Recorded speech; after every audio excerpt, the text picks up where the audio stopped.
Can you hear me, Dave? I want action tonight. This is a Poison song. Oh, can you turn that off? Thank you. Yeah, there's a British accent. Those kids have British accents. Those aren't my kids.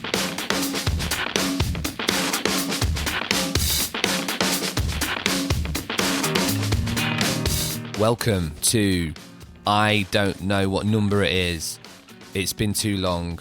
My throat's a bit shagged and I am excited because this one is Dave McWane, a rather large character in the punk scene, I think, and a super big influence on me, even though he's like a peer and a friend. I think that he is somebody who stands out even within a bunch of absolutely fantastic individuals that make up this scene. Yeah, we chat about everything. It's really funny with these things because someone was saying the other day, oh, like, do you plan them? How do you? And I'm just like, I don't really know. We just talk, and then I regret a few things. I get super paranoid about saying a couple of things. Oh God, I'm such an arsehole. And then normally the person who's on the podcast as well go, was that any good? Like, what were we doing? And I'm like, I have no concept if it was good, but it was really nice to have a beer and chat things through. So that's what happened this time. And I have no idea. It's cool because it's just like, I'm just enjoying this. So, and then put it up there, and it just feels great to sort of catch up with certain people. Dave just being an absolute titan of the scene. I think that he's an inspiration. And it was really good to talk to him, and sort of, yeah, I really hope along the way we can do some more music together or a little tour or something like that. But this is Dave McWane, Big D and the Kids Table, a bunch of other shit that he's done through his life and never stopped. Author, God knows what else, warrior, just a fucking legend, a beautiful man. Enjoy it. Bye.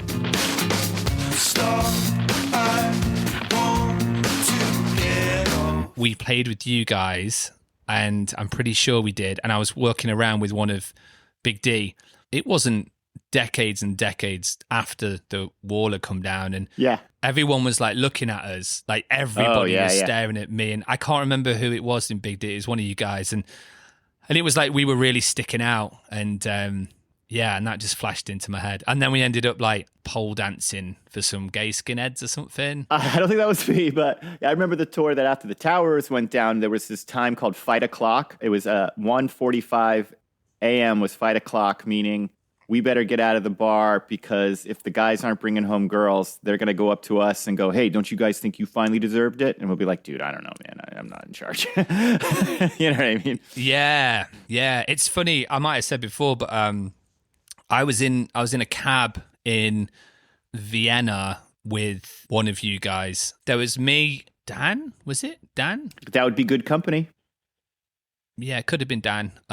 Maybe Ryan. I don't know. Very good company. And there was there was me and one of Big D, and the taxi driver was from Iraq. Oh, there it is. And then there was this German, like kind of old school, I'm going to spit at you when you play, punk. Yeah. And the only person causing shit was the old school German punk who was fucking starting, on one of Big D. And I was just like, what's wrong, man? Like, it's like a joke, isn't it? An Iraqi guy, an Englishman, and an American. Oh, we've had a lot of those. We've had a lot of those. And everyone was super chill. The guy from Iraq was chill, but this German guy was just going crazy. But, I did notice, not to do like gender specific things, but like whenever the Fight O'Clock happened and boys would come up to us and like, get it going, during that time, I did find it incredible how their women would eventually come over, speak the other language that we couldn't understand, calm them down. Often they would put the fires out, and I was like, God, thank God for you. I think you write a bit about that in one of your books. Yeah, it was weird, wasn't it? It was a weird time. It was a little bit like some bands didn't go. A lot of bands didn't tour then, and we did. I seem to remember like in the UK, you were like ready for shit to go down, and I remember because you always remember like adrenaline moments. I remember like all those moments. But to be a little happier, speaking of Germany, I think our best party obviously was it Hamburg after the show when we were all in a room and it was like French PO boxes, maybe, you guys from England, us, and the German people that were there, and we were playing that boom shaka laka boomga boom shaka. And so if people who weren't there, I think you were on radio and I was on lights. And so if the lights were on, the radio blasted this song and we all danced. And when the lights went down, we either cheered or it was silence. And it was like the best party. It was the best, good, clean fun I like have ever been a part of. But the reason I bring it up is because I don't think you know, as the band toured more in Germany, different people from that party have come out and been like, dude, you remember that time? And I'm like, oh, you were there? No way. Yeah. I was like, that's my favorite. That was my favorite tour party ever. Because I think there was an element, wasn't there, where like we would stop and pretend it was all over. Right. And then we were like, kick it back up. And it come back in again. And for like 3 hours. It's funny. Yeah. The same joke. It just didn't get old. No, And no. I don't remember things very well, but I can remember Steve's face right now, like looking at me, like laughing. It was a real moment. And then I think all the Germans loving it as well because, the Germans. They're party people. When I've toured with Americans, and I'm half American, but it takes a little bit of time for a lot of Americans to sort of settle in with the swing of things. And I mean, obviously, I think that's because like you were just so full on sometimes, or they were, we're more chilled now. And it's mellow. My granddad said it to me. It was weird because he was in the war and he was a Royal Marine on D-Day. It's like, with Americans, going mellow. I don't think Boston, though. I don't think I think it's a Boston thing. They always make fun of us being all like, dude, kid, fucking guy, yeah, loud. Yeah. It is how we are. And we're always open for a new friend, even though they don't depict it that way. It's funny because, they say go to Ireland and they're just friends you haven't met yet sort of thing. Yeah, and that's nice. The Irish, and I've spent a bit of time over there and I've got 2 or 3 amazing Irish people in my solo band and they're so nice and so friendly, but so intelligent, but so fucking if shit goes down, you don't fuck with them. Do you know what I mean? Yeah, a line. May I tell you this? There's only been 3 people. When I say 3, one of them is all of Lightyear. 3 people that people came up to me first before meeting to warn me, right? And it was Lightyear. It was Matt Maxey from the Maxies. They're from LA, and this is all in clean goodness, but also like Aaron Barrett's lovely wife, Krista, who's just like the best person in the world. It's like the best hospitality, bright soul, awesome person in the world. But these are the 3 incidents where someone goes, okay, I just want to let you know. These people have high energy. They are, and you get this like rap, right? And I'm going like this. Yeah. I'm going like, I'm hearing it. And I'm just going like, oh my God, dude, whatever. But these are like my favorite people. So I like that I get warnings of my favorite people. And I'm like, I always say, don't trust the messenger.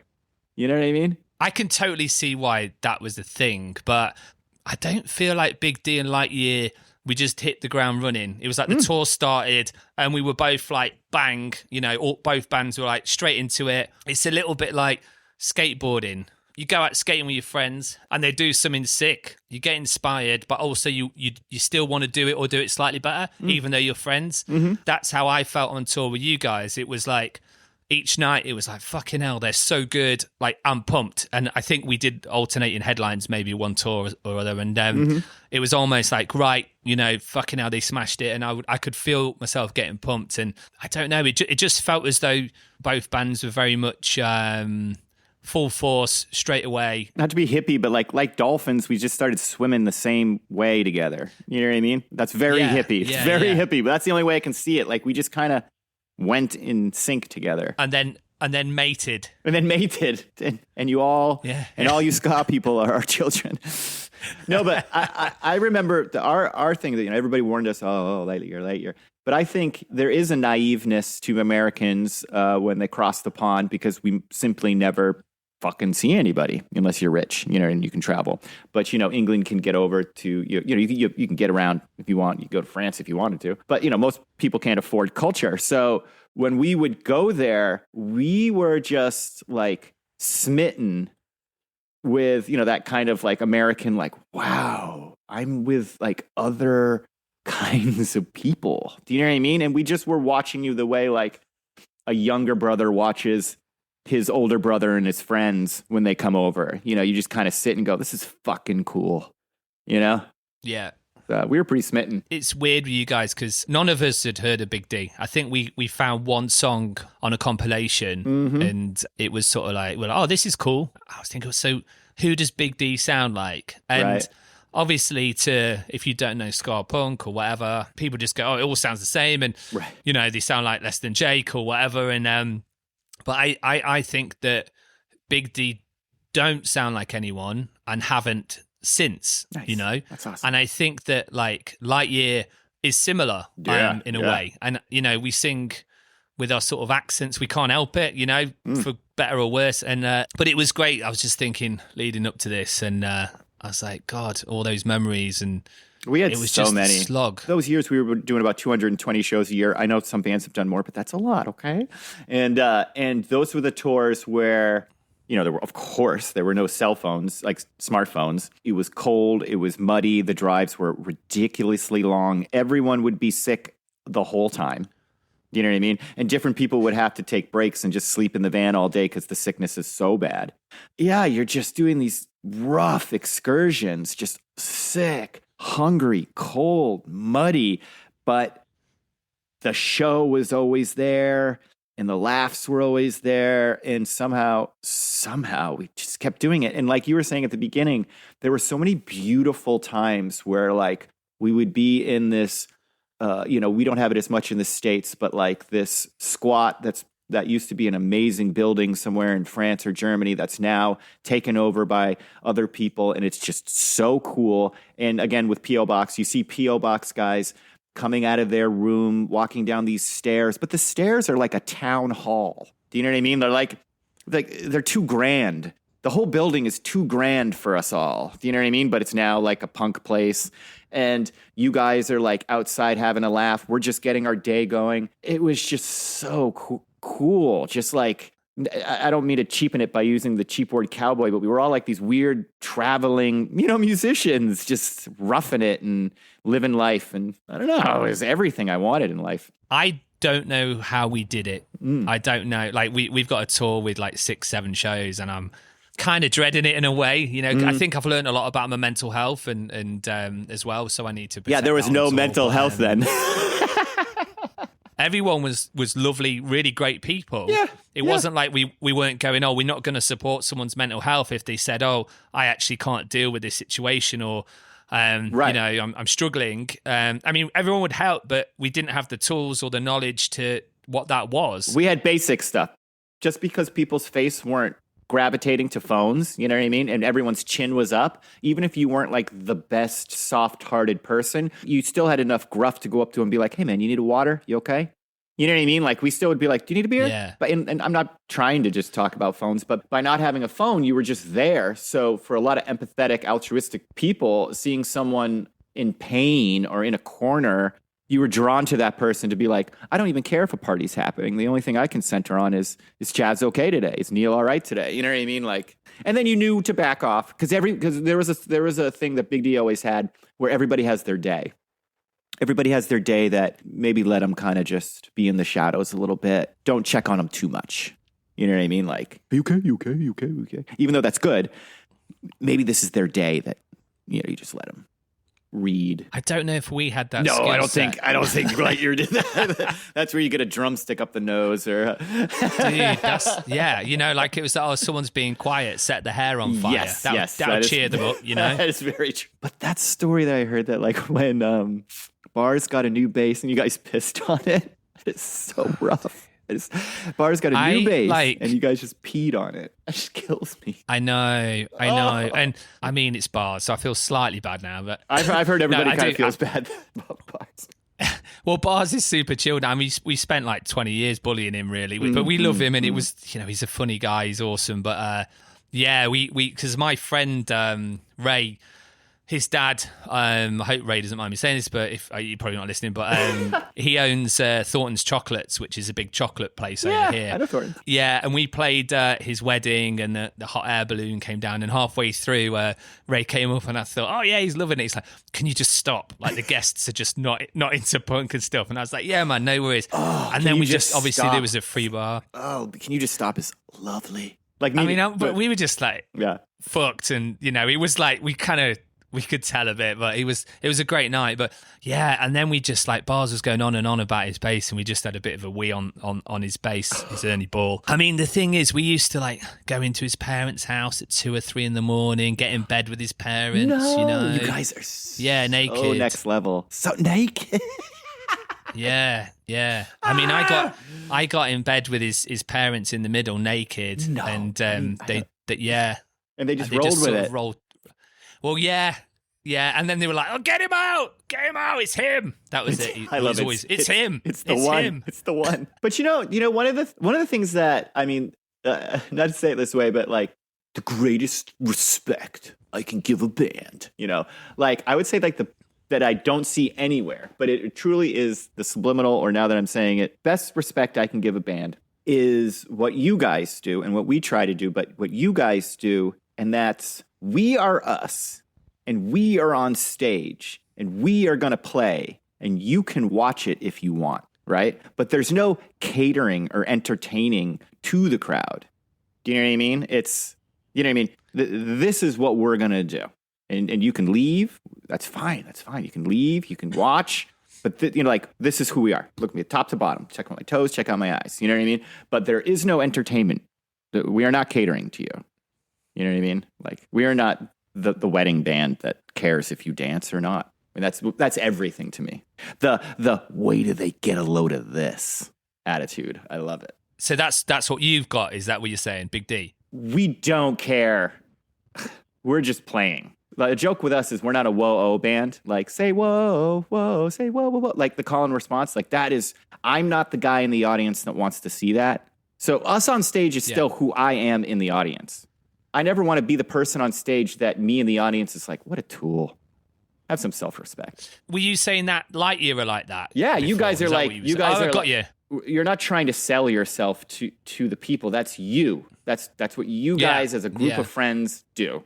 You're more against the crowd than for the crowd, and I say that. And that's them. Yeah, that's where I'm coming from. Like for instance, because I'm a singer. Now people have to understand. Like, I'm a drummer. My heart is drums. I like backing up singers. I like being their tail gunner, their belly gunner. I love the relationship with the drums. I like that.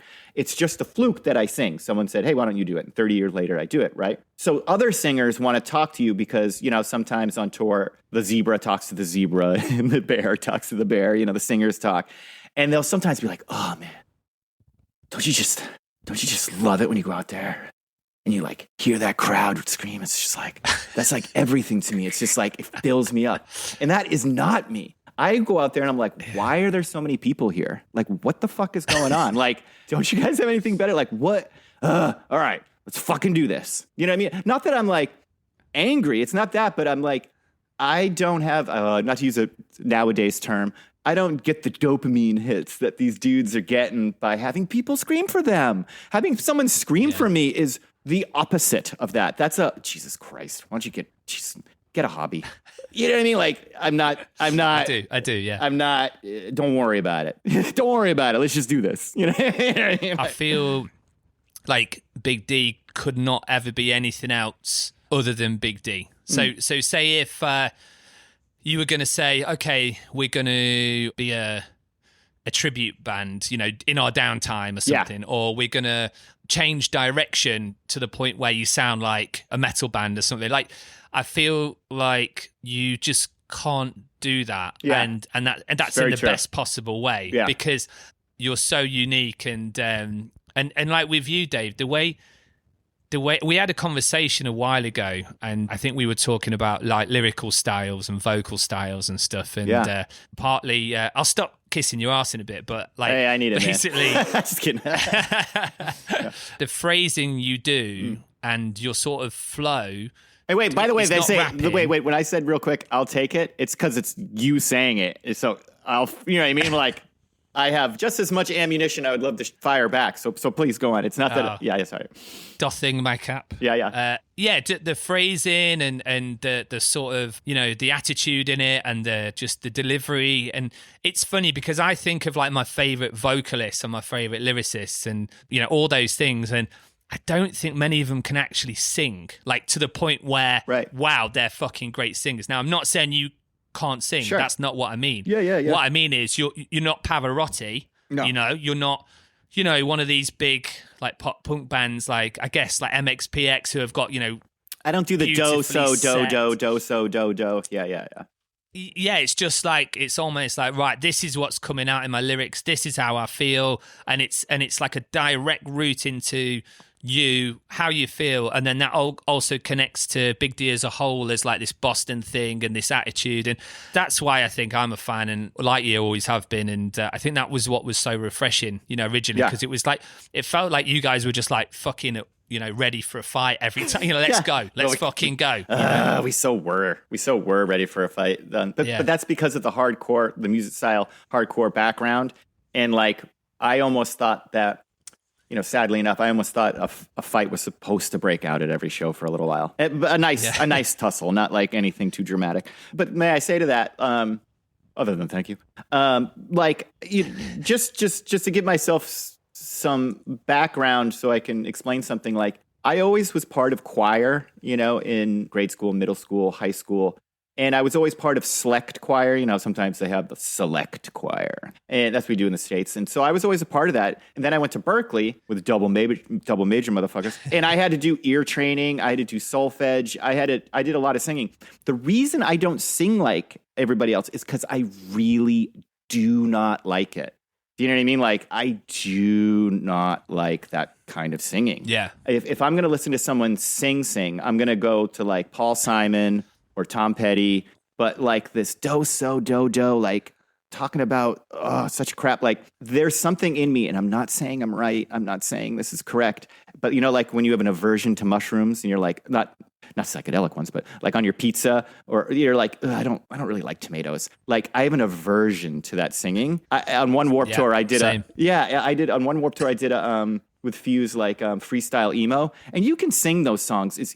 They're not that good either. Do you know what I mean? It's not hard singing. And so the reason why I don't do it is because I don't like it. Okay, yeah. And then there's been two things that people have told me over the years so much. And one is like, do you want to get vocal lessons, right? That kind of stuff. And it's like, no, I want to do every single thing I can to not be like you.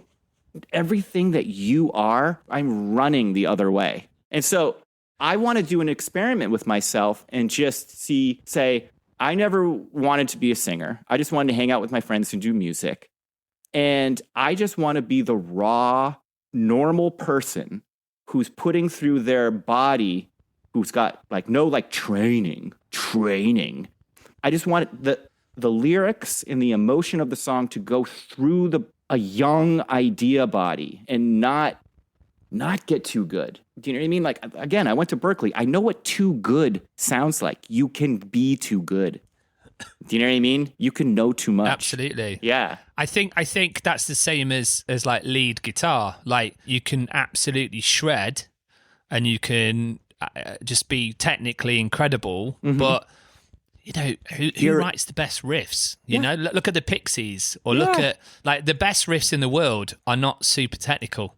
Right. Oh, absolutely. It's just the heart and how you lay into it. Almost the distance to travel for the emotion in it is shorter if you're not wanking around with all the falsettos and, whatever. I think all the listeners right now, I think we all in the world all know what we're talking about. Do you know what I mean? And that's why, unfortunately, I don't want to say it because Big D keeps writing new music, but that's why sometimes when a band exists, their younger stuff has the more passion.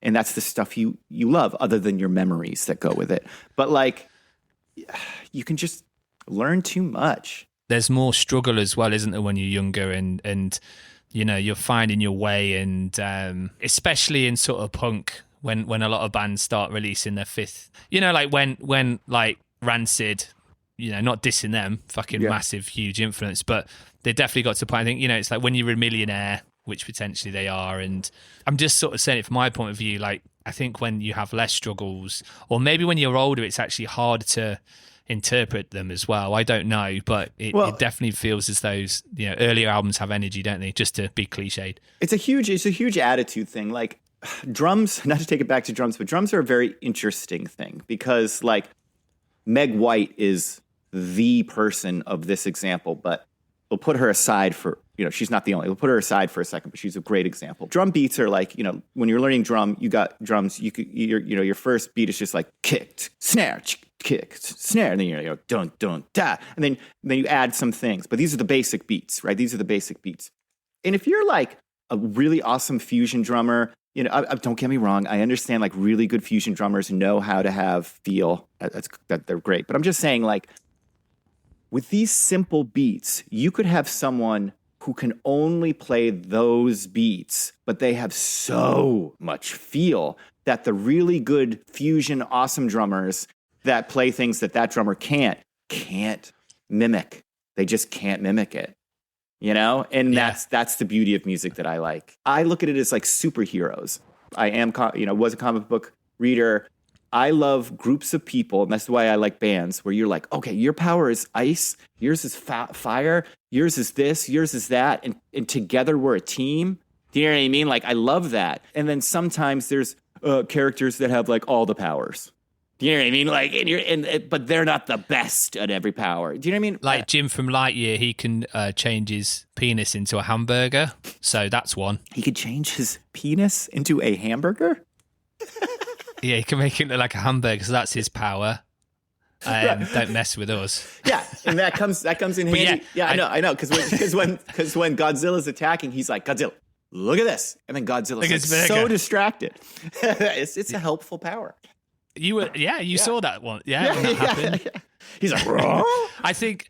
Just to nerd out, I don't even know if anyone that wants to listen to this, don't care. But I think with drums, it's so funny because like drums, it's like almost sometimes you think Neanderthal or so just primal, right?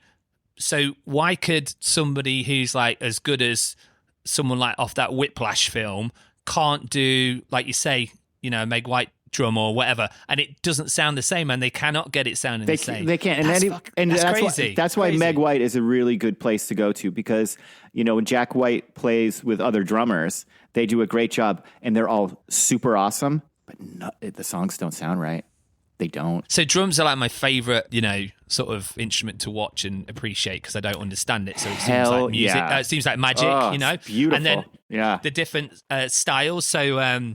There's a band called Crash of Rhinos, and they've just released another album, like just popped it out secretly. They had a real cult following and stuff. And I always remember Ollie could drum. He was so much far ahead of everyone else, and he was much younger as well. And I remember seeing him do this drum roll, and halfway through, he pushed his glasses up his nose. And this stuck with me forever. 30 years later, oh my God. In a split second, pushed his glasses up. And I was like, oh my fucking God. I totally know what you're talking about. Can I say, and I know what you're talking about, like probably his glasses may have been kind of annoying him slightly for a little while, but he knew the spot. He knew the spot where he could have 1/2 a second. Yep. I know. I love it. Dude, and I was like, that just blew my mind. Yeah. And I think in the time he wasn't in Crash of Rhinos at the time. This was like a sort of ghetto-ish punk band, and they were all fucked. And it was in a tiny bar in Derby, and apparently the landlord had, I think, had a body upstairs or something. There was all this talk about it. It was ridiculous. A dead body. Something like that. Nice. Or he chopped someone's toes off or something. And it was Derby at the time. Something in the water at Derby, I think. The Vic and Blue Note are in Derby, right? Yeah. So we're playing at the Vic with Slow Gherkin in a few weeks, which I'm pretty fucking happy about. I love how much you always describe Derby when we're in Derby, and you always describe it as similar as people who like Rich from the Suicide Machines describe Detroit when you're in Detroit. You guys have the same like the way you describe the colors and the attitude, and that's cool. Always stuck with me. I just think that scene, and you know, this podcast is kind of about that scene and everything around the time. But I think that the Vic definitely, as many venues do have, hold something special for people in those scenes. And but I mean, I do feel as though Derby, it was a bit dangerous, it was a bit out there, it was a real tight community, but also, I don't know, we were just so lucky to play with our peer group, our sort of our heroes, and have that influence come through all the time. So,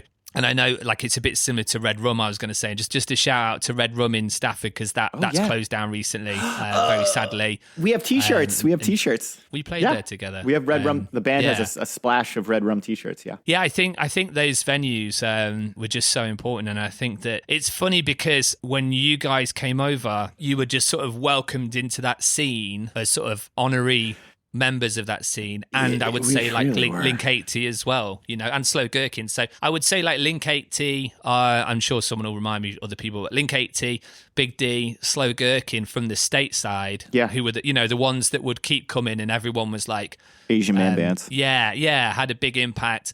And then obviously from Europe, it's like the Skywalkers and bands like that. Mm-hmm. Did you feel part of that scene? I'm gonna backtrack so much, right? People have to understand, before Pro Tools, can you believe I'm starting that like that?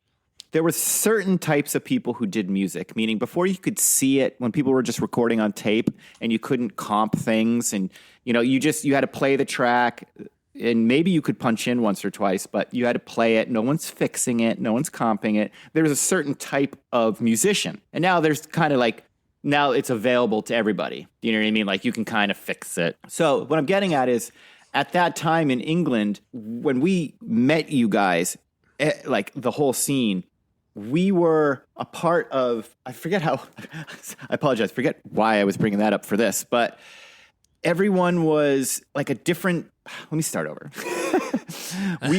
we went over, and, you guys had a full thing going on, and we had to learn who everybody was. And we're like, that's Five Knuckle Shuffle. That's Sonic Boom 6. That's this person. That's that person. And we all kind of were the same thing, but different. And yeah, I think, I remember what I was going to say. I just knew if I stalled long enough, I'd get it. My point is, for a lot of us who were in high school going into music, we were the misfits, and we were the dorks, and we were the rejected, groups of people in our, communities. So when we went to England and we were welcomed by you guys, it was a big deal for us. Remember, we're still just like Berkeley kids. Even like, we're each other's friends. We don't really have friends outside those friends. We have no promise of going on any dates. You know what I mean? We're full Dungeons and Dragons. And so for us to go there and have people welcome us into a community, it was in a scene, it was almost the thing that we've just been waiting and wanting our whole life. You're all right. You know what I mean? Rather than, you're not accepted, and we understand, we'll go back to our cave and go write our songs. But it was the first time that we were in the sunlight and people were like, you're a cool person. And you're like, fuck, really? And so it was a big deal. It was a big deal. We had friends. That's really funny, because I think around the time I'm always fascinated about the journey of punk, how it started at, East Coast US or Sex Pistols sort of shit around then. And who cares? It's always debatable. Yeah, who cares? Yeah. At this point, I go, who cares? But it's fascinating how potentially the accent thing went to sort of Green Day-ish, and people, they kind of wanted to have a UK accent. And sure. And then it kind of went back to but for us around that time, the majority of people, like 90% of people who go to those shows, their heroes weren't UK punk. It wasn't Sex Pistols. It was stuff like, I guess Minor Threat, Real Big Fish, like punk. a real mixture, hardcore, but also with the ska and then emo, like Jawbreaker and Promise Ring and stuff like that. Yeah. So I think that there was an element of like, if someone was from the States, they were almost seen as a bit of like rock stars, here's this band from Boston, they're coming over. And that's really funny that you say that, because, to us, it was a big deal that, a US band was coming over and playing our pub. It would say it on the posters, from the US. You know what I mean? yeah, totally. Yeah, and it was like, so it didn't matter. You could be shit, but it'd be like, from the US. There we go. Right. But obviously you guys nailed it. But I think that's interesting that you were coming from a place of geeks and stuff. And I think a lot of us musicians know the never being accepted. It's not even just friends or like trying to get a date, but like a scene. You're just trying to play a club. You're just trying to, and there's always like a scene of people or bros that's really locked down. And sorry to keep taking it to the hardcore scene, but a lot of music came because hardcore was getting so violent at shows that there needed to be a new outlet, for people who still wanted to go to a show and really not get a tooth blackened. And that was happening every show. And so like sometimes certain like guys getting together and making wolf clubs or wolf, packs, you're always on the outside, and you're not even sure you want to be on the inside of that one. Like I'm saying with singers that, like, even though they might give me somewhat of a, hey, you can be part of this, I know in my heart, and I know who I am, I'm not part of their crew. I don't have the same interests. Do you know what I mean? But I think you're right. Like with the Boston England connection, there is something about Bostonians that you guys just spoke our language, and that's why when people warned us about you, we're like, what are you talking about? He's like my cousin Jimmy. Do you know what I mean? Like. I mean, you guys are way more than, but you get what I'm saying. You know what I mean? Like, it's funny because I've never really thought about this, but like hardcore was a massive influence on Lightyear as well, and that sort of hardcore ethic and the positive nature of hardcore and posiecore and original emo before it was like pop punk emo. Like the original emo was pretty cool. You know what I mean? It had absolutely Rites of Spring, Rites of Spring.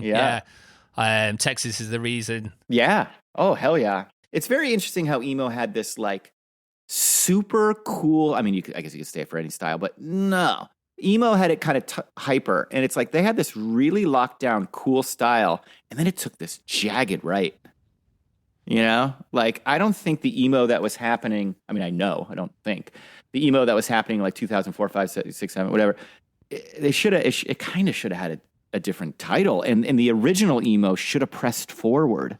Emo's weird me, the original emo. Some of it I was like, this is absolutely fantastic. Yeah. And then some of it I was like, this does my head in and I don't like it. But you're totally right. It's almost like, I think the industry just took that name and threw in some pop punk. And yeah, I haven't really spoken of this ever in my life, but like, this is the first time I think I understand that a style of music got their genre title hijacked. I mean, of course, listeners out there might be like, well, there's a lot of examples, but I'm just saying for me, I mean, it is true. It would. I think emo would have kept going with musicianship and passion in a different way. Not the passion that it went with, like, oh, I love you. Like, it would have been, I mean, don't get me wrong. It is emotional. Everything they did was emotional. But there was like a Pixies, Fugazi musicianship rawness that was happening for a second. And when I say a second, I mean like a good 4 years.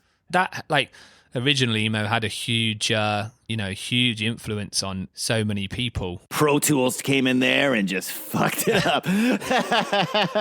I'm just joking about Pro Tools. Yeah, no, not to you, but to the listeners. Like we record on. It's just it's funny to people in ska punk bands like really like getting into an emo conversation. It is super funny, but we lived it because a lot of our journey was being accepted with emo bands, you know what I mean? And they were so nice. I mean, Girls Like Boys are so nice to us, and like Plain White Tees, and like, I mean, we used to play with them. We lost touch, but we were the same people after the shows or the festivals, hanging out with silly red beer cups, going, "Hey, what's up? What do you play?" We played with Jets to Brazil, Promise Ring. They had as big a effect on Lightyear than Operation Ivy. Well, yeah. I mean? Like, I do know what you mean. It was, we would all sit in the van. I mean, on tour, we wouldn't put ska punk on. Right. No one would in the van, be like the Weaker Thans and Jawbreaker and stuff like that. That time and that scene was fantastic. And, I look back and I think of what I've done and achieved in my life. And I know this isn't about me, but I think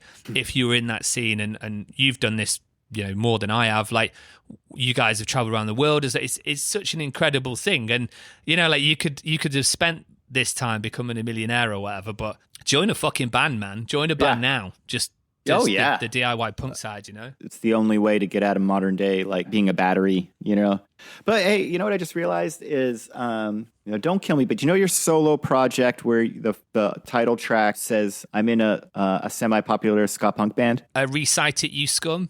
Oh my God, so good. So when you showed Sean P. Rogan and I that song, people have to understand, like, I got to do that whole thing to you.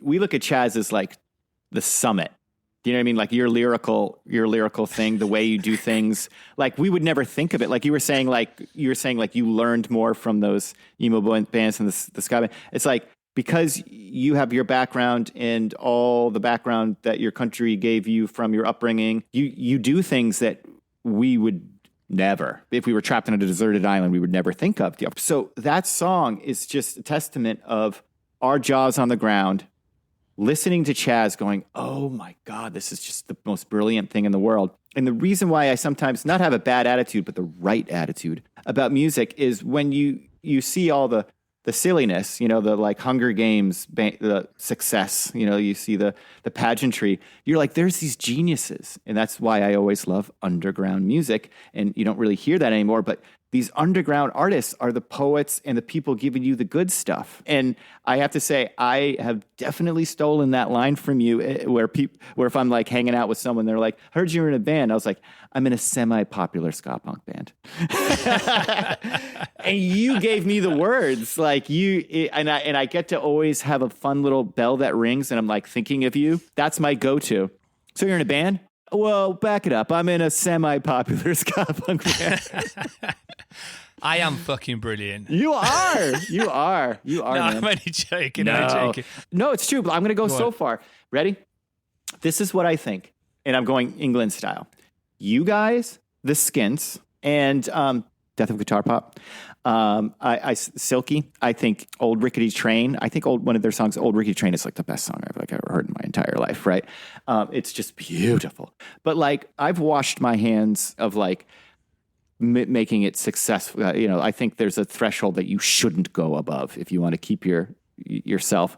But it's like I look out and I go, if the Skints aren't the number one ska band in the world, if Death by Guitar Pop isn't the number one band in the world, if Chaz is celebrated for being Chaz, I am confidently washing my hands of it all. People can be half as talented, but because mom or dad or works for somebody and you see it and you start to live it, sometimes you're backstage and you look around and you go, oh my God, all these people are rich kids. I didn't realize it. It's hitting me. It's hitting me. So I think there's a beautiful freedom.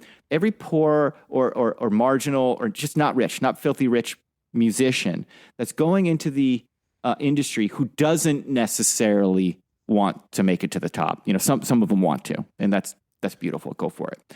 But I always say, like, don't judge yourself on, are you good enough? Because all the princes and princesses get it, but you're the shit. You're the underground shit that everybody knows. And I just wanted to say that because, I mean, give me a break. You, the Skints, Death of Guitar Pop. I mean, that in my world, you would be, with the Slackers and, and for me, the Pie Tasters, that would be the dominant, beautiful world of ska.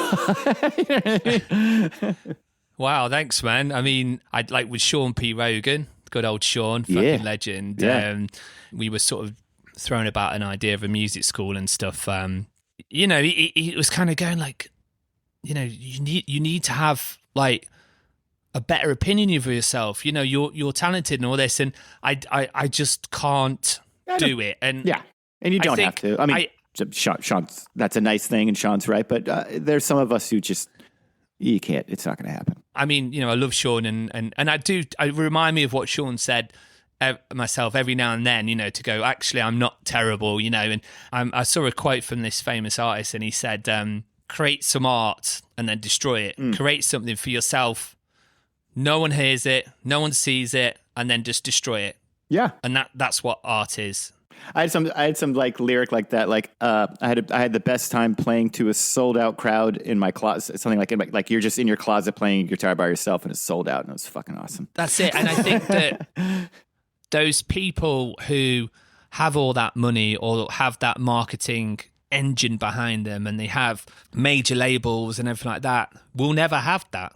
No, it's impossible. They will never have what we had. You know, they'll never have playing to 2 people and a dog at the Philadelphia. You know, they'll never have, they just won't have that real experience. And not understand it. And then also, like, what is that art to them? What is that music? Is it, they may need that tool to use it as therapy or an outlet or whatever, but they're not using that tool. They can't use that tool. They, you know, it's like a chainsaw and they haven't got the license to use that chainsaw. You know, they're looking at it and they're holding the blade side and they're like, how do we fucking do this? Oh, don't worry, just hold it and just look nice. You know, you'll be fine. I feel sorry for them. And also, like, you know, if you made $1 million, Big D made 5 million, you know, and you're a fucking millionaire and you've, it's like Sonic the Hedgehog, right?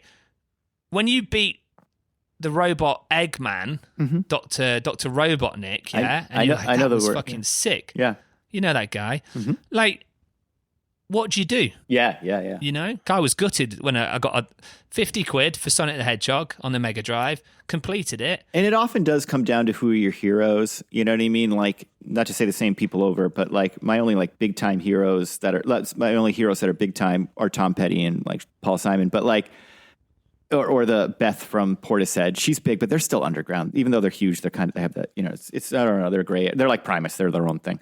But, you know, my heroes are less celebrated people like Jet from Sam Blackchurch and Yako from Melt Banana from Japan. You always take a piece of your heroes with you. And so I have all these pieces of my heroes with me. And so, yeah, none of my heroes are up there. There's a lyric. What's that lyric where he's, I'm driving down to Graceland with, is it the child from my first marriage? Yeah, that's exactly it. Yeah. Fuck, dude. Oh, That line, like, you know what breaks my heart. Like, yeah. Do you know what I believe he's doing that? Not to be wicked nerdy. He's doing a thing of like character development. You know what I mean? And like John Steinbeck always says, you know, don't just talk about who's in the room. Talk about the smell of the air, the sound in the distance. It has to go further than the window. And with that lyric, he's giving you a little dash of salt that illuminates your imagination to go, oh, there's something here. Can I tell you my favorite lyric from that song? Yeah. I met a girl from New York City who calls herself the human trampoline. And sometimes when I see her tumbling into turmoil, I go, oh, so that's what you mean.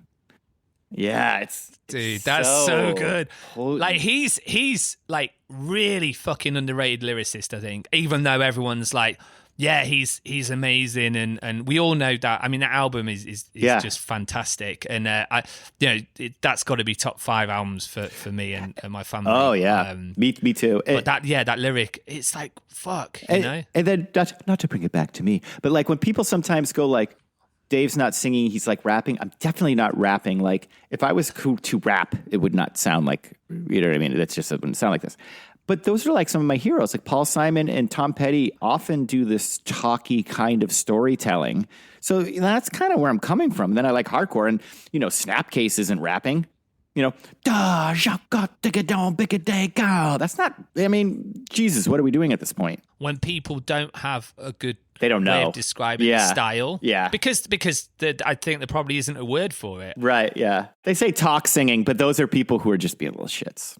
And that sounds wank, though, doesn't it? Talk singing. So sometimes when I'm writing, I'll flip between, right, what's more important here? The phrasing, you know, the timing of those syllables or the melody. Now, I'm not very good at melodies anyway, so yes, you are. That's just how it happens. You know? The phrasing stuff comes more natural, and I think that with rap, people pride themselves on the flow. You know, it's like, you know, it's like they've got good flow. Das Effects, you know, Gangstar, you know, Cannibal Ox, and different styles of flow as well. So it's kind of like that's celebrated. In fact, that's higher than, it's up there with lyrical content as well. Do you know, I think is really, oh God, I guess I'll say magical or interesting is when people say it. Like you can do anything, but if you have it and it is undefinable, you know what I mean? Then it works. That's so true and so interesting. Sleaford Mods, right? Let's say you read it on paper or someone described. I bet everyone has been described that band before listening to it, kind of zoned out while the person was talking to them and been like, yeah, dude, shut up. All right, we got to get out of here. Then later saw it and went, oh, okay. He has it. And also, like, what else could he do? And I really take it back to McDonald's. It's like, McDonald's sells the most hamburgers, but I think we can proudly say it's probably not the tastiest burger. Do you know what I mean? Like, and that's like maybe these, small burger places, that only, sell like a teeny amount have the best, or get this, maybe your mom or your boyfriend or your girlfriend or whatever makes the best burger. I always take it back to kind of like food with fast food. Yeah. Music to me is like changed and saved my life. To other people, it's air conditioning. They switch it on and it's like, there it is in the background. And, I love lyrics. I love the Hold Steady. That's one of my favorite bands. And all the different styles of lyrics, like, loads of lyrics, little lyrics where just one thing will pop out at me or something dawns on me and I'm like, holy shit, like the Weaker Thans, what is it? I don't know what to do with my hands when I talk to you. What is it? I don't know what to do with my hands when I talk to you. And you don't know where to look, so you look at my hands. Oh, I love that. That's good. Whereas I've spoke to so many people and they just go, I don't listen to the lyrics, Yeah, like, yeah. What? Like, what the fuck? Like, to me, that's so magical that you can... Suddenly something can come out, or like it's like LAX with you guys, what is it? Z-A... Actually, there's been a misconception here. They think I say ZHC, but they're ZAHC is the lyric. Z-A-H-C or Zoc, Z if you're Zoc, yeah. Z in the language that invented it. So Z-A-C-H, is that? Zoc. CH is the lyric. And so some people who spell their name Zach with an H, which I didn't know existed when I wrote that lyric, are like, yeah, it does. And I'm like, well, that's not the lyric. That lyric is so it's so unapologetic. It's so like it's like you don't need to figure that one out. There's no like, what could Dave be saying? Can I say two things about that song, because that song is so funny. One is you should have been in the room when I was describing the song, because there's a lot of breaks where I just kind of like free time just rant. And then we kind of jump back in. There's no chorus, really. Do you know what I mean? Like, it's just these brutal, long verses. You know what I mean? The looks on everybody's face, like Sean and everybody, just so hospitable and so just like, yep. And then while you say the next thing that's like not usual, them still being like, okay. But you can see that little tweak in their eye. Was this tweak in their eye? Do you mean like, when it's not really making sense? When you first played it? Is that what you mean when you first sang it? Big D doesn't, like we don't usually have a finished song that's like, this is finished, learn it, But sometimes we all have like a song that's pretty much finished. So yeah, I'm showing the guys the song and the idea. And that's so funny, but there's nothing more beautiful than a very accepting face. But as you go on, them being like, oh, okay, okay. So, like when the question, like, so how long do we pause after? And you think you're so fucking impressed. You get your name on a fucking guest list race. People like it. The first, time, bam, then we're back in. And they're like, so what? People look at each other. I think that's on the 4. I think that's, and you're like, just McWane it. It doesn't matter. It doesn't matter. Just look at me and we'll feel it at one point. If I was in that room then, I'd just be looking at the calendar going, when are we playing LA next? Like, yeah. Oh my God. How's that going to go down, Just a run on this is just after that. So that's how it goes. We put that record out pretty much on Springman, but pretty much by ourselves, and we went on tour for our first time with Rancid, like a week. Right. And we had this t-shirt that, it's inspired by This Is Boston, Not LA hardcore comp. So the back of the shirt, the LAX shirt just had like LA with an X through it. And so now we're on tour with an LA band, and on the merch, we didn't even think about it. You know what I mean? Like, what if we brought a band on tour and they had a Boston shirt with an X, a bloody X through it, and their biggest song was Fuck Boston? Like, that's the naiveness of us. We were like, we're on tour with Rancid. This is so wonderful, right? And then this one time, Tim Armstrong takes us aside. Oh, can I talk to you guys? And then we go, he huddles us up and he goes, I remember, we haven't even thought about it. We're just happy. We're elated. He's like, oh, Tim wants to talk to us. This is so cool. It's Lint. And he goes, I just want to explain that shirt you guys got. And we're starting to go, oh, maybe maybe we didn't have to bring this shirt on this tour, right? Right? It's so stupid. And he goes, I just want to let you guys know, you're not upset at LA, you're upset at Hollywood. And I remember being like, I've just learned something. Maybe I could have thought about it a little. Right. So, but nothing is better than the youthful not thinking about it. I mean, poor guys. Well, real quick, my joke is it's only gotten worse. I mean, I don't think anything's gotten, what was that, like 2004 when I wrote that? I mean, like everything is. Anyway, what were you going to say? I just, it's funny. He's got a very good point. He has a point. It is the Hollywood thing. There is an ignorance of who I was yelling at. Yeah, because you know what I mean? But that's the beauty of not. But it's true. Shit. Yeah. I mean, that side of LA. That side of LA is like that. I did a podcast with my mate Dave recently, and he's a producer in LA, and we talked a little bit about them signing the Beat Union. Do you know those guys? I know the name. Yeah, and dude, you've got to meet him. He's a top chap, and he's awesome producer as well. I know Beat Union.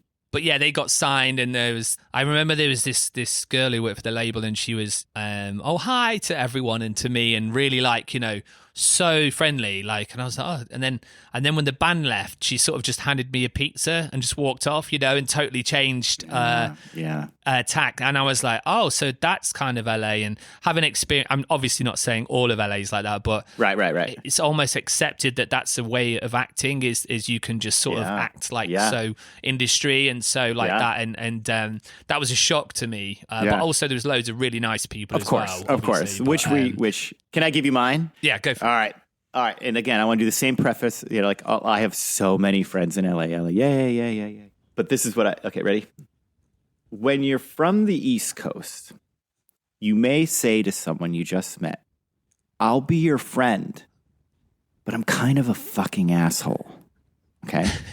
Sometimes when you go to LA, you realize that your friends are fucking assholes.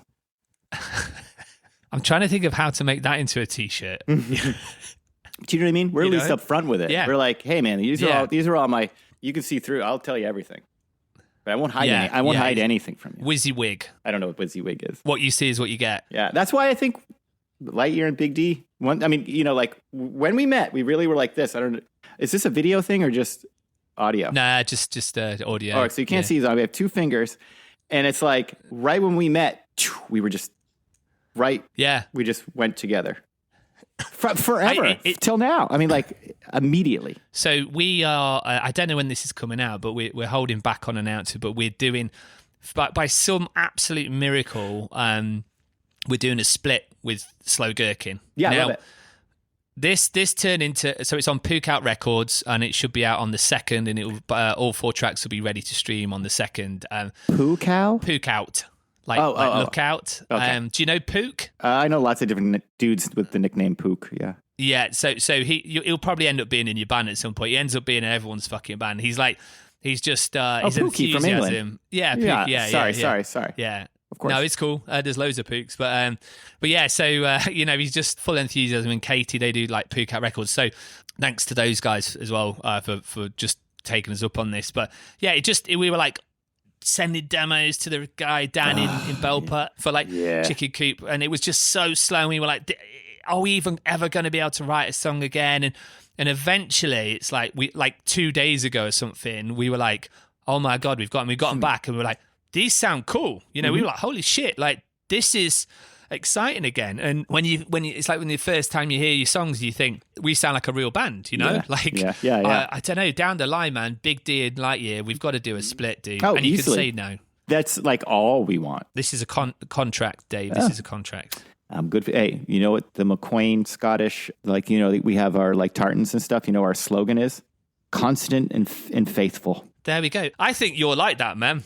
As one of my notes, I was going to talk about your drive and stuff that you have, but we're kind of running out of time a little bit, I think. But the positivity that you've brought throughout your career and stuff is quite unique, because I feel as though, I don't know, can-do attitude is such a minor way of saying it, but I just always remember being on touch we could just do this, or we just do this, bang, yeah, no worries, don't it? And it's it's quite fascinating and very admirable, and you probably don't realise that you that's your superpower, man. I would say there's a couple things that back that up. One One is I'm fighting for my life.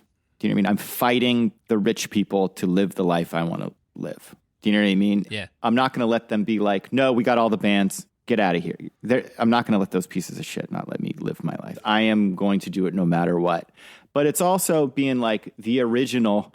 I know everybody loves this whole like ADHD thing nowadays and saying that, but like I'm the original guinea pig for all that stuff. And so for people to always denounce me of being like broken or different, or, you know, like the word has disability in it. And it's just this whole like, no. Oh no. And just with that real quick, anybody who somebody else has said labeled you. And I just want to again back up and say in the 90s, we weren't about labels. The whole thing in the 90s was don't label me, don't label me, don't label me. And I think because of COVID, we are dishing out labels on everybody so much because we're unsocial now. We don't know what to do. There's no chill. But if you've been stamped ADD or ADHD, they added the H later. Just don't do that anymore. Say ATC, ATC, attention to creativity. You don't have a disability. You have attention to creativity. And that's all it is. It's just me giving the finger to these limited minds and limited rich people who are saying, no. You can't live my life. You know, I got diagnosed ADHD and stuff, and obviously half a fucking like you had, and you're creative. That's all it is. Yeah, I've never thought of it like as a, you know, that the disability is you won't get in line and be a human sheep. That's the disability. Yeah, and I think like my sort of power definitely comes when someone says I can't do something. Yeah, like I'm like, oh fuck you, man. Yeah, like, but I'm not competitive. Care what you call me, but yeah, I'm not competitive. Like if someone goes like, dude, you can't get 3 of those basketballs into that hoop, I'm like, I don't need to put the basketball into the hoop. Like, you know what I mean? Like, I got to go right the baseline. I'll see. But you later. If I said to you, Dave, man, you suck. You know, you're not gonna get that ball in there. Would that do anything or not? No, I don't. I'm not competitive at all. No, at all. Yeah. No. Okay. So it's kind of people like deeming you something, or it has to do with being like 3rd, 4th, 5th grade, and people being like, "You have a disability because you're not like us." It's that Breakfast Club thing. I think that people like that have this untapped energy that if you can tap it, it's an insane driving force. Like it is just I can't stop. You know, sometimes I'm just like I cannot stop this train. You know, going for good or worse. You know, I have like 4 projects on the go. You know, it's just one of those things where it's like I can't stop. And I think the way you do it, I suppose I question myself quite a lot, and I'm sure other people do. But I feel like it feels as though you're just like, no, I'm fucking not like that. You know, I think I really took it to heart in the 80s, you know, like we were really putting ice cube trays, like you're the geeks, you're the sports people, you know. And again, Pro Tools changed that because now all the sports people can play music. That's new metal. I heard that TV show Letterkenny, which is a Canadian amazing show. If you like Always Sunny, or if you like anything good, you like this TV show Letterkenny. Their lyrical dialogue riffs are just to die for it, you know. And one of the I mean, if you're not in, jump in, get in.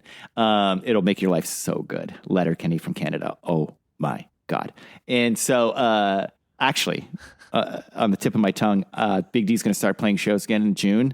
I'm going to do my darndest to contact the people of Letterkenny and just say, if you ever see us playing in Canada, you and anybody, not that they give a shit, you can have anything you want. You know what I mean? Like, go to the show. Like, I've gotten so much happiness from them that, you know, you want to return the favor. But that's a big intro for the simple joke. He goes, how about old school new metal?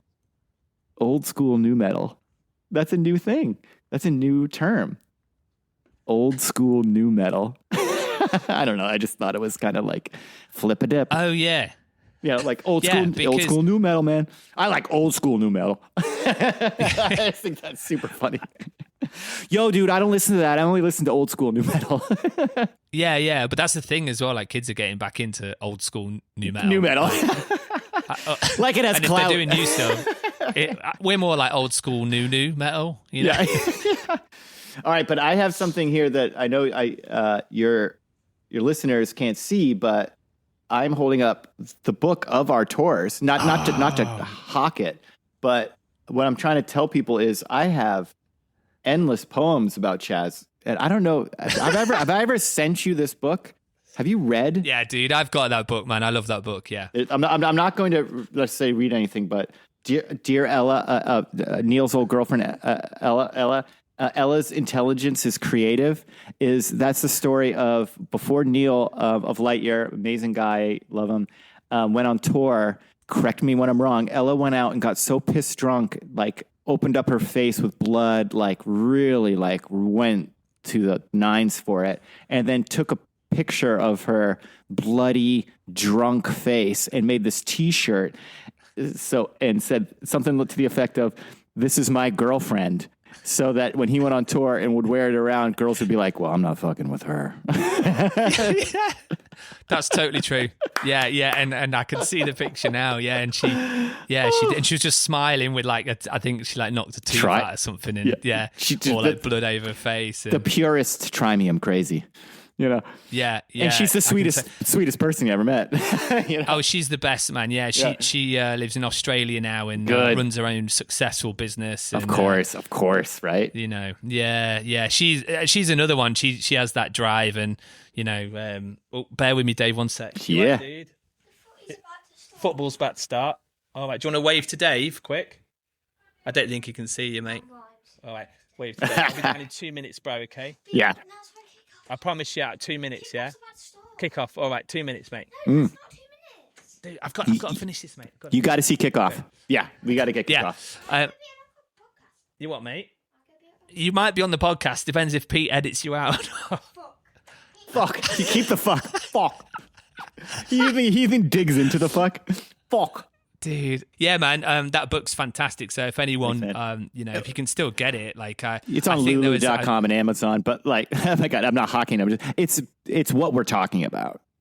It's those days. And I think there's either in that one or another one of the books where we speak about Kerr in Switzerland. C-H-U-R. Yes. And the Safari Beat Club. Yes, and that guy was epic. I think he passed away sadly, but is that true? I think so, man. Wow. I think so. Mike. I think he was called Mike. And he owned, I know Mike. Yeah. Yeah. Mike died. So I think so. And he owned, just everyone knows, like he owned a crazy bar in Switzerland. And he just had, I think he just had a ton of money. He was just like, fucking drink what you want. Yeah. Pizza, hotels. And he just loved music. And like you've got a little thing that we always talk about, because I remember like playing and, like I think some of us were naked on stage, and Mike, who was also the sound engineer, just dropped the audio in the middle of a song and just went, "This is hardcore." Yeah. It was at the Safari, so I know you had to go, and just real quick one is we're on tour with Lightyear, and we're in Switzerland at Mike's Safari Beat Club. And, Big D had heard a lot of stories about Lightyear. But they've acted, kind of wild and fun, and we're having a good time. But we never really saw that stuff, like pissing on bars, bass, and, some of the big stuff, kind of the top tier stuff. But I'm talking to Mike at the bar. And I'm with Neil, and Neil is dressed, in a dress and, smeared makeup like the Joker. And we're having this really when musicians are like, doing that like old school, like it wasn't about the Beatles, but it was like the Beatles, like we're talking about like music, like we're talking about like we fucking know, right? And we're doing it. And then Chaz comes over, grabs Neil's bar mug, pisses in it. Or it's the opposite. It's something like that. And then Neil just drinks. And so I'm going like, oh, wow, there's, okay, Chaz has got this thing out. And, okay, he's pissing right there. I'm like, yeah, okay, this is kind of like Lightyear. And then hands it to Neil. And then Neil just chugs it. And I don't know if this is true, but Neil probably did the same to you. And you probably did. But I'm sitting there, I was like, I just lived one of those Lightyear stories. When I hear these things, I just think, God, I hope none of my colleagues are listening, or any of my family. Oh, yes, I'm sorry. Or anything. I'm just like, no, it's cool, man. I did it, and I'm like, I But Chaz, you are. I mean, just saying for those naysayers that are possibly out there, you are the sweetest, nicest guy in the world. Do you know what I mean? Like, if everyone had your heart, the world would not have bombs. You know what I mean? What can I say? Drinking piss just makes you a nice person. Yeah, and it's clean. George Michael did it in the morning. That's why. That's the. Okay, man. Thanks so much. What a Sunday. So have you got like an album coming out or something? Are you gonna, yes. So you were saying like you were going to try to have this come out at a certain time. I was very hoping that this could be the first chat interview of our new record. Do you know what I mean? So amazing. Because it just kind of puts like a nice family stamp on. So I'm hoping this can come out soon. Just so it's just first, So we have. Yeah. So I don't think I can say everything, but it's going to go like this. In a week, our new single's going to come out, and then April, another one. We're doing like the rollout, and then May, and then June, I think the record's coming out. And I gotta say, this is a great record. It's a great record. I'll tell you the title of it, so it's official. So the record, which has not been said yet, it's called The Good Old American Saturday Night. And Joe Gittleman produced it again. He did Strictly Rude, Influent and Stroll of the Mighty Mighty Bosstones, Joe Gittleman, the bass fiddleman, and also co-produced was Matt Appleton, who plays in he's done so much work, but he plays in Real Big Fish, Goldfinger, and blanking for a second, Ice Nine Kills. Yeah, I just saw Nine Inch Nails, so I was having one of those dyslexic ping pongs. I think in my brain. we met Matt on the tour with Real Big Fish, and I think we might have had a quick video call with you about 7 years ago. How many tracks on the album? I think 14. This was the record that we were like, we're finally going to do 10, but we really look at songs as kittens, and we can't we're not going to give any away. You know what I mean? We don't want to write that perfect record that everything, we want to show like the songs that it doesn't matter to us. So it's 14. What comes out, Yeah. And who am I to judge those cute little fucking awesome songs? Like, I'm against judging. Like, you know what I mean? Like, you're fine. You're beautiful. And like, why? Why are these ones that ugly? The kitten with like no eyes might end up being someone's favorite. Exactly. Why? Because that chorus comes in really good when the chord goes major. It's like, shut the fuck up. Oh, that's exciting. I'm really excited about that. What label? Oh, Side One Dummy. That's Side One Dummy. And nice. big ups to Side One Dummy, and of course Household Names for back in the day in England. But these are the only Asian man. But like. Side One was the only person that allowed us to do music. Everybody else, and they've stuck with you a long time. Yeah. And if it wasn't for them, we just wouldn't have been pretty for all the label. It's just all that stuff. Just rejection. Perseverance, like we said, man. Do you know what I mean? Go who loves you, and they've been really nice to us. Do you know what I mean? And we appreciate it. Jesus Christ, that's sick, man. Yeah. Well, and Stomp Records. Yeah. I got to say Stomp Records too. They were always nice to us in Canada. Wicked. Well, thanks so much, Dave. I'll put a link and some dates and get some info off you for the album, and we can put it on the copy of the podcast as well. And but it's been great talking, man. And man. Let's look at that split and a tour. To like we actually are planning on the tour. You guys might not be, but I know, like it's so hard to get all of Lightyear together now because Neil's on a ship somewhere and scheduling the hardest thing, dude. It's insane. Scheduling, it's enough to make you not want to do it, but the addiction makes you keep doing it. Like spinning in a ska band in this day and age, man, is a fucking challenge. So anyone who does this like full time in like that, I have so much more respect than what we did back in the day, and I think that the fact that you're still you're there all the time, man. You're still you guys are still current and we're just like play every now and then, but I hats off to you, man. But yeah, man. Thanks loads, Dave. Love you, Chaz. You too, man. It's been awesome talking, and I'll catch you later, man. Catch you later. The spinning ball, the turning wheel, to find some life now. Then there's you. That's your man, Dave McWane, and it's very difficult not to get inspired when you speak to Dave. It's just great to sort of take my brain back to all these adventures that I've been on with certain people. Dave is definitely one of those people who sits in the my friends are superheroes category, because, you know, when you see him on stage and you're just like, shit, man, this guy, you know, he's himself. Like, he doesn't mimic anyone at all. And in a day and age of AI and falsehoods and misogynistic nothing men, it's just great to sort of connect with somebody and see somebody who is genuine, and you can see that because these influencers and stuff who are you know, like that, the authenticness and honesty become an asset when, you know, a market is saturated with falsehoods, profiteering on fear, like vultures around young adults, males normally, who may not have significant positive male role models, for example. Now, I'm not using that as an excuse, but I know that that's quite difficult. And I think that, you know, if somebody's standing on stage like Dave, putting these people down and just being positive and showing that being peaceful and determined is a powerful thing to be. Those waves that you can make being like that can go a long way, and they definitely reach me with Big D and Nicky's Table, and Dave particularly. Thanks for listening. Yeah, we're at Manchester Punk Festival. Hopefully see loads of you there, playing solo as well. If you get a chance to see that, that'll be really special. Thanks for listening. Thanks to Cookie for joining up, and thanks to everyone else who's on Patreon. You can help support this podcast on Patreon and everything else that I'm doing, really, because it's actually just pays for all the subscriptions and things like that. So I really, really appreciate it. And on to the next one. All right, see you later. Explode, stop.